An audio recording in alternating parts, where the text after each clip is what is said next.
মানিকপুর গ্রামে শিবু নামের এক চাষি ছিল। চাষের পাশাপাশি সে মাঝে মধ্যে তার দাদা হরদয়ালের ধানের ব্যবসার দেখাশোনার কাজও করে। হরদয়ালকে মাঝে মধ্যেই ব্যবসার কাজে শহরে যেতে হয়। একদিন দোলের আগের দিন হরদয়াল শহরে গেছিল, রাতে আর ফিরতে পারেনি। সেদিন রাতে শিবু হরদয়ালের দোকানের দেখাশোনা করছিল, কিন্তু পরের দিন সকাল হতে না হতেই তাকে চুরির অপবাদ নিয়ে দোকান ছাড়তে হলো। আজকেই দোলের দিনে কিনা আমি এমন চুরির অপবাদ পেলাম, এরপর বাড়ি গিয়ে যে আমি মিনুকে মুখ দেখাতে পারবো না। ও নিশ্চয় এতক্ষণে সবটা জেনে গেছে। নিজেকে শেষ করে দেওয়া ছাড়া এখন আর কোনো উপায় নেই আমার কাছে। এই অপমানের বোঝা মাথায় নিয়ে আমি বাঁচতে পারবো না। এ কি, এখানে এত আলো, আর আর আপনি কে? এই পুকুরে কি করছিলেন?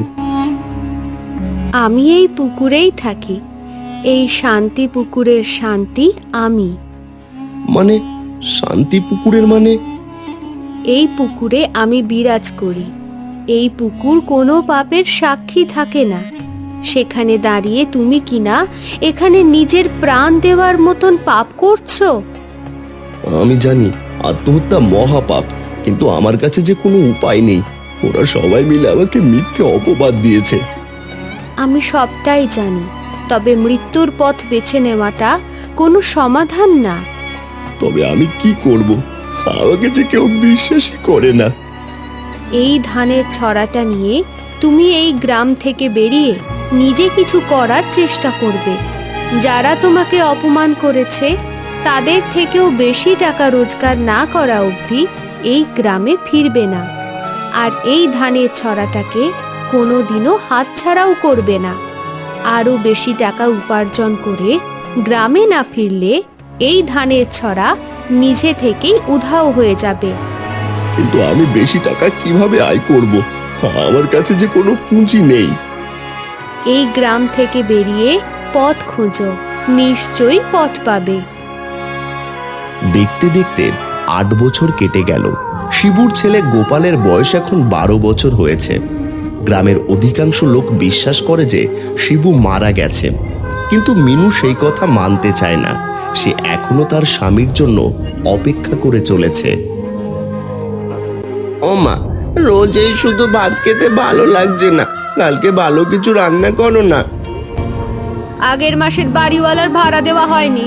এই মাসে টাকা হাতে পেলে আগে বাড়িওয়ালার ভাড়া মেটাবো, তারপর ভালো রান্না। আচ্ছা ঠিক আছে। ও মা, কোথায় যাচ্ছ? আজকে অনেকটা দেরি হয়ে গেছে, স্নান সেরে বেরাবো। খাবে না তুমি? পরে বিকালে খাবো। মায়ের মনে হয় মন খারাপ। মিনু গ্রামের এক ব্যবসায়ী হরদয়াল বাবুর বাড়িতে কাজ করে। যদিও হরদয়াল তার দূরসম্পর্কের দাদাও বটে। সেদিন সকাল থেকে সে সব কাজ তাড়াতাড়ি করে শেষ করে নিল মিনু, কারণ তাকে তাড়াতাড়ি বাড়ি ফিরে বাজার যেতে হবে। ও গিন্নিমা, আমার সব কাজ হয়ে গেছে। বাবা, আজকে এত তাড়াতাড়ি কাজ হয়ে গেল? বলি, ব্যাপার কি তোর? আদেও সব কাজ করেছিস তো? হ্যাঁ হ্যাঁ গিন্নিমা, সব কাজ করে দিয়েছি।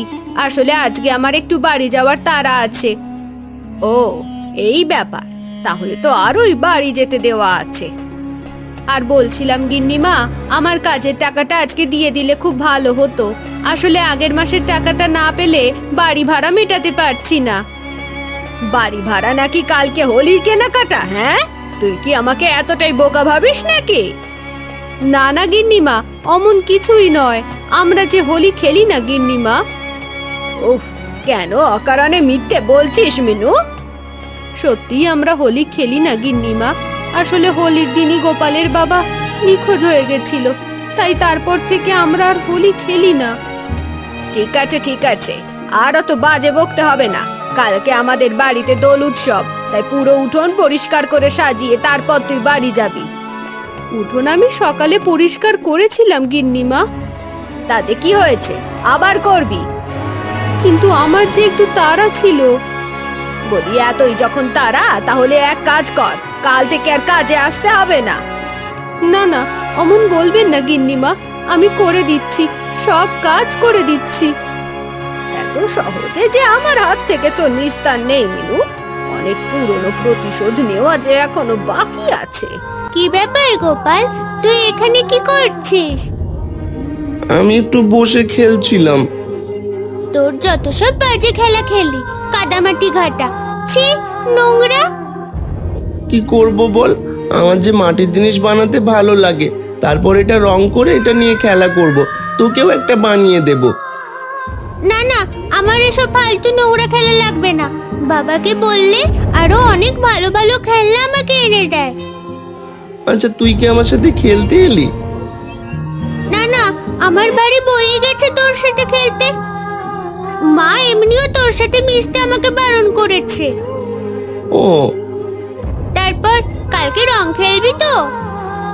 না রে, মা তো আমাকে দোলে রং খেলতেই দেয় না। ও হ্যাঁ, আমি তো ভুলেই গেছিলাম, রং খেলতে তো অনেক খরচও হয়। মিনু পিসির কাছে অত টাকা কোথায়?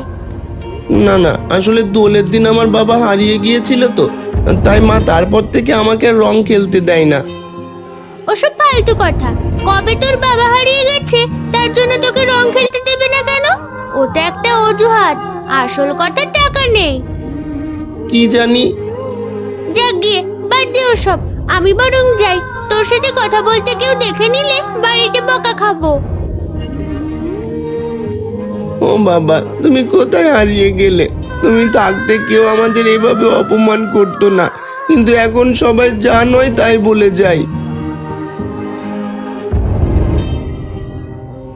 অন্যদিকে কাজ করতে করতে প্রায় বিকেল হয়ে গেছে। বিকেলে সব কাজ শেষ করে মিনু আবারও রেখার কাছে এলো টাকা চাইতে। গিন্নিমা, ও গিন্নিমা, উফ, কি হয়েছেটা কি? চেঁচাচ্ছিস কেন? আমার সব কাজ হয়ে গেছে, উঠোনও সাজিয়ে দিয়েছি। ঠিক আছে, এবার বাড়ি যা। কিন্তু আমার টাকাটা, উফ, টাকা টাকা করে মরছে। কালকে নিয়ে নিস, এখন বিদায় হতো। কিন্তু আমার যে আজকেই লাগতো টাকাটা। আজকে কোনো টাকা হবে না, নিতে হলে কাল নিবি, নইলে আর নিতে হবে না। আচ্ছা বেশ, আমি কাল সকালে এসে তবে নিয়ে যাব। সকাল না, রাতে আয়, কাল সকালে অনেক কাজ থাকবে। আপনি তো আবার পটের বিবি, তাই কালকে আসবেন না। আচ্ছা ঠিক আছে, রাতেই আসবো। এখন চলি তবে। কালকে যে তোর সাথে কি কি হবে তা তুই ভাবতেও পারছিস না মিনু। আজ থেকে 10 বছর আগে দোলের দিন যেভাবে তোর বর নিখোঁজ হয়ে গেছিল, ঠিক সেইভাবেই কাল তোদেরকেও আমি এই গ্রাম থেকে বের করে ছাড়বো। সকাল থেকে গোপাল মন খারাপ করে বসে আছে। মিনুর মন তেমন ভালো নেই। বাইরে সবাই রং খেলছে, সেই হই হুল্লোড়ের শব্দ কানে ভেসে আসছে গোপালের। কি রে, এমন মুখ করে বসে আছিস কেন? কি, রং খেলতে যেতে ইচ্ছা করছে? প্রতি বছরে ইচ্ছে করে, কিন্তু এই বছর আরো বেশি ইচ্ছে করছে। কালকে পুলি বলল ওদের বাড়িতে নাকি অনেক বড় করে দোল উৎসব হচ্ছে। হ্যাঁ, আজকে ওদের বাড়িতে অনেক লোকজন আসবে। তাহলে তুমি যে আজকে কাজে গেলে না? জানিসই তো, আজকের দিনে আমি বাড়ি থেকে কোথাও বেরোই না। সন্ধ্যাবেলায় যাব ওদের বাড়িতে। আগের মাসের টাকাটা আনতে হবে। অনেক দিন হয়ে গেল বাড়ি ভাড়া দেওয়া হয় না। আচ্ছা মা, বাবা কি সত্যিই কোনোদিনও ফিরবে না? ফিরবে, নিশ্চয়ই ফিরবে। আমি এখনো বিশ্বাস করি যে তোর বাবা ফিরে আসবে। যে বছর বাবা ফিরে আসবে আমি আবার সেই বছরই রং খেলবো বাবার সাথে, তার আগে নয়।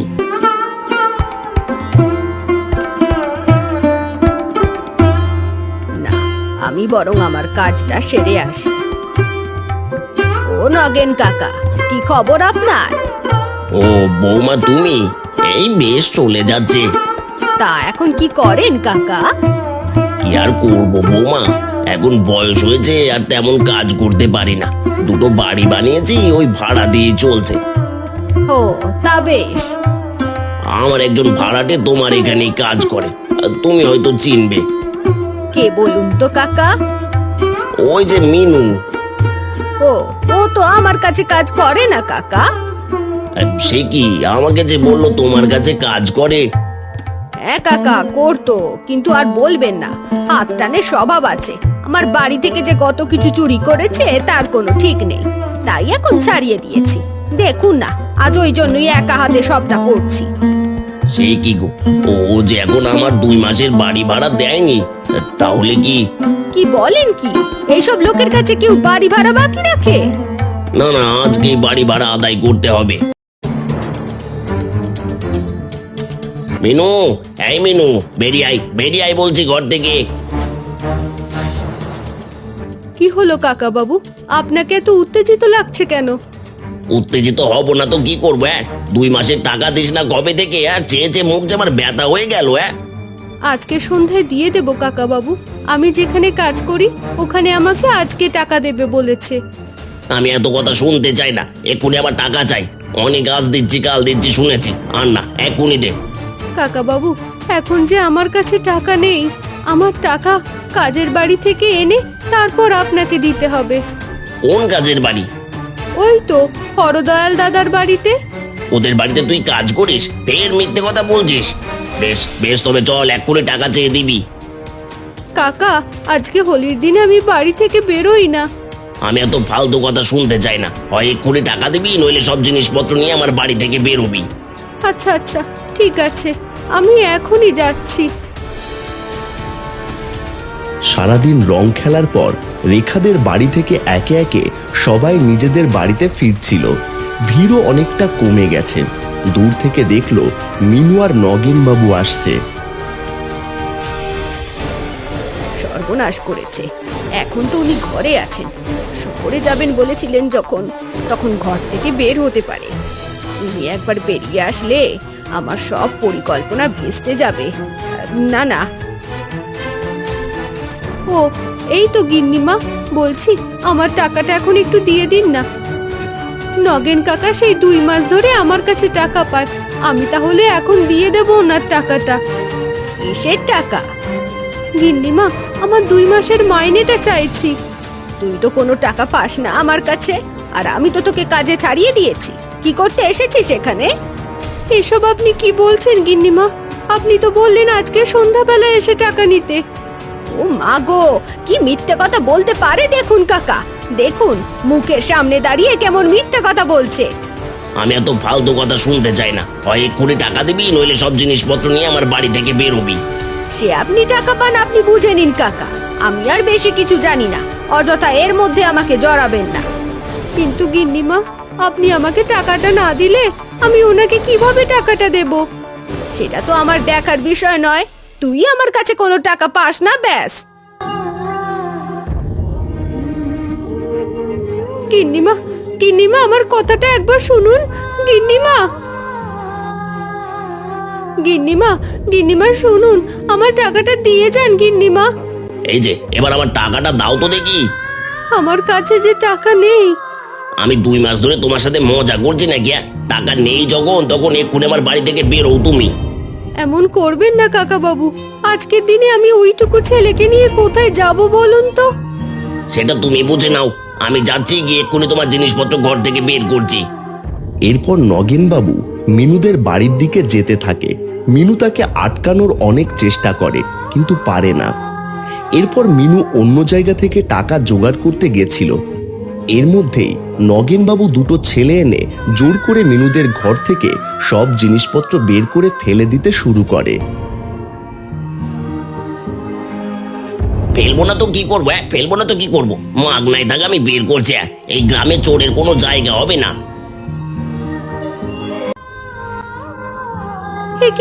এ কি অবস্থা হয়েছে কাকা বাবু? আমার ছেলেটা ভয় পাচ্ছে। আপনি দয়া করে এমনটা করবেন না, আমাকে একটা সুযোগ দিন। আরে রাখো তোমার সুযোগের গল্প, অনেক সুযোগ দিয়েছি। আর না, এই সব জিনিস বের করেন, আর কিচ্ছু যাতে ঘরে না থাকে। না, একবার বরং গিয়ে দেখেই আসি আগুনটা কেমন লেগেছে।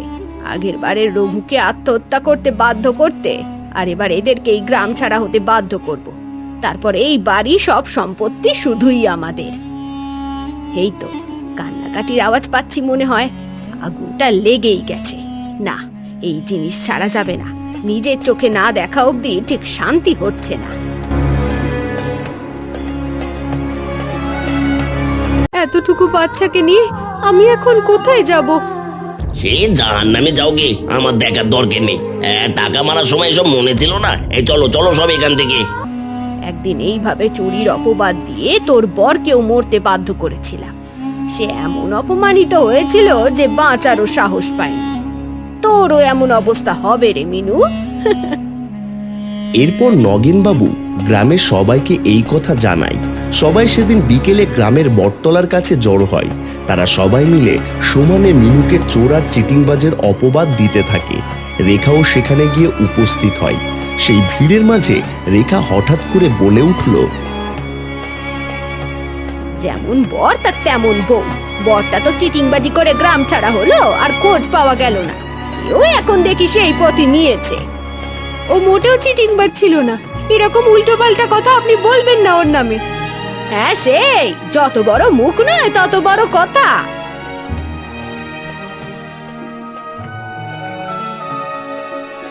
ও দাদু, আমরা কোথায় যাব? আমাদের তো আর কেউ নেই, বাড়িও নেই। মার আমি কোথায় যাব? ওদেরকে এইসব বলে লাভ নেই বাবা, ওরা শুনবে না। তার থেকে চল আমরা বরং এখান থেকে চলেই যাই। এই আপদ দুটো এবার বিদেয় হবে। এরা এখানে থাকা মানে যখন তখন আমাদের সম্পত্তিতে ভাগ নেওয়ার চেষ্টা করত। তাই জন্যই তো আমাকে এত কাঠখড় পোড়াতে হলো এতগুলো বছর ধরে। এবার শান্তি। মা, তুমি ঠিকই বলেছিলে, এই দোল আমাদের জন্য নয়। দোল আমাদের সবকিছু কেড়ে নেয়। কে? বাবা, বাবা তুমি? একি শিবু এখানে কোথা থেকে এলো? ও তো মরে গিয়েছিল। আমি নিজে দেখেছিলাম। ওই শান্তি পুকুরের দিকে গেছিল, গলায় দড়ি কলসিও বেঁধেছিল। তাহলে ওগো, তুমি ফিরেছো? দেখো না, সবাই আমাদের চোর ভেবে এই গ্রাম থেকে তাড়িয়ে দিচ্ছে। কিচ্ছু হবে না তোমাদের। একদিন গ্রামের লোকেরা মিথ্যে অপবাদ দিয়ে আমায় তাড়িয়ে দিয়েছিল। সেদিন প্রতিজ্ঞা করেছিলাম অনেক টাকা উপার্জন না করা অব্দি এই গ্রামে ফিরবো না। তুমি আবার কোন মুখ নিয়ে এখানে ফিরেছো? তার আগে তুমি বলো, তুমি আমার পরিবারের সাথে এমন অন্যায় করে কোন মুখে এত কথা বলছো বৌদি? মানে? দাদা, এদিকে এসো একটু। বৌদি কোনো কিছুরই মানে বুঝতে পারছে না। একি তুমি এখন এখানে কি করছো? তুমি যে বললে শহরে ব্যবসার কাজে যাচ্ছো। গেছিলাম, সেখানে গিয়ে জানতে পারলাম আমাদের সমস্ত ধান যে দোকানে যায় সেটা এখন শিবুর দোকান। তারপর শিবুকে তাড়িয়ে দেওয়ার দিন যা যা হয়েছিল সেগুলো সব শিবুর কাছ থেকে শুনলাম। মিথ্যা, সব মিথ্যা। আমি তো এখনো এটাই বলিনি যে আমি কি শুনেছি। তাহলে তুমি আগে থেকে মিথ্যে মিথ্যে করছো কেন? না মানে আমি সেটা বলিনি। শোনো, আমি সব গ্রামবাসীদের সামনেই বলছি, শিবু কোনোদিন আমার ব্যবসা থেকে কোনো চুরি করেনি। আমি শহরে গিয়েছিলাম, সেই সুযোগে আমার বউ এই সমস্ত মিথ্যে ঘটনা রটিয়েছিল। কি করছোটা কি তুমি? গোটা গ্রামের সামনে আমাকে এভাবে অপমান করছো কেন? আর তুমি যে গোটা গ্রামের সামনে আমার ভাইকে তার বউকে অপমান করলে, তাও মিথ্যা বলে, সেটা অন্যায় নয়? উফ, চুপ করো তুমি। আমি যা করেছি ভালোর জন্যই করেছি। ও আর একটা কথা, আপনারা যেটা জানেন সেটা মিথ্যে। মিনু আর কোনোদিন আমার বাড়ি থেকে কিছু চুরি করেনি। উল্টে আমার বউ রেখা ওকে 2 মাসের মাইনে দেয়নি। ছি বৌমা ছি, তুমি কিনা শেষে এত নিচু কাজ করলে? গ্রামের সবাই মিলে রেখাকে ছিচ্ছিকার করতে লাগলো। অন্যদিকে দোলের দিনে নিখোঁজ হয়ে যাওয়া স্বামীকে খুঁজে পেয়ে মিনু খুবই খুশি। রে গোপাল, বাবা নেই বলে তো কত বছর দোল খেললি না। বলেছিলি যে বাবা আসলে দোল খেলবি, তা এখন একটু আবির দিয়ে রং খেলা হবে নাকি? হ্যাঁ, আমি এই বছর শুধু বাবার সাথেই রং খেলবো, আর পরের বছর থেকে তোমাদের সবার সাথে রং খেলবো। সত্যি কোনোদিনও ভাবিনি যে এই দোলের দিনটা আমার জন্য একটা শুভ দিন হতে পারে। ভাই বলছি, আমাদের ওই বাড়িতে তো তোর অধিকার আছে। এবার তুই তোর ভাগটা বুঝে নে, বুঝলি? আমার ওখান থেকে ভাগ লাগবে না, তবে হ্যাঁ একটা দোকান করব। আর আমি এখানে কিছুটা জমিও কিনেছি, সেখানে এবার চাষবাস শুরু করতে হবে। আমি আমার এই ব্যবসা আমি শহর গ্রাম চারিদিকে ছড়িয়ে দেব। জানিস তো, আমার ভাবতেও ভালো লাগছে যে আমার ভাই এত দূর যেতে পেরেছে। হ্যাঁ, তবে কেন আমি এই গ্রাম থেকে চলে গিয়েছিলাম সেটা একমাত্র আমিই জানি। আজ 8 বছর পরে ফিরে এসেছি, তবে একটা কাজ আছে আমার। কি কাজ রে? কিছু না গো। কই গো, সব খেতে এসো, রান্না হয়ে গেছে। চলো দাদা খেয়ে নি, অনেকটা রাত হলো। এমন সময় শিবু আবার সেই পুকুরের কাছে গেছে। ও শান্তি দেবী, আমি নিজের যোগ্যতা প্রমাণ করে আমার এই গ্রামে আজ ফিরে এসেছি, আর তোমার দেওয়া এই ধানের ছড়াও নিয়ে এসেছি তোমার কাছে। আমি জানতাম তুমি তোমার কথা রাখবে। গতকাল আমি এই গ্রামে ফিরে আজ সকালে আপনার কাছে এলাম আপনার দেওয়া এই ধানের ছড়াটা ফিরিয়ে দিতে। তবে এতদিন আমি এটা যেভাবে রেখেছিলাম সেভাবেই নিজের কাছে রেখে দেব। হ্যাঁ, তবে মনে রেখো, এই ধানের ছড়া থাকাকালীন তুমি যদি কোনো অন্যায় বা অসৎ কাজ করো, তবে সেখান থেকেই তোমার খারাপ সময় শুরু হবে। আমি নিশ্চিত করে বলতে পারি যে আমি কোনোদিনও কোনো অন্যায় পথে চলবো না। বেশ, তবে এবার থেকে এই গ্রামে থেকেই তোমার যাবতীয় যা কাজ তুমি করো। এখন তোমার এই গ্রামে থাকার সময়। আমি ঠিকভাবে জানি না যে আপনি কে। আমি 8 বছর আগে সেই দিনটাকে আমার জীবনে একটা স্বপ্ন ধরে এগিয়েছিলাম, কিন্তু আজ আমি জীবনে অনেক কিছু অর্জন করেছি। আমার যে আর কোনো পরিচয় নেই, আমি শুধুই এই শান্তি পুকুরের শান্তি। হ্যাঁ, তা আমি জানি, কিন্তু আমার কাছে আপনি দেবী। মনে মনে আমি আপনারই আরাধনা করি। বেশ, তবে যা বললাম সেটা মনে রেখো। এরপর শিবু সেই গ্রামে ব্যবসা করলো এবং ধীরে ধীরে গ্রাম থেকে শহর চারিদিকেই তার ব্যবসা ছড়িয়ে গেল।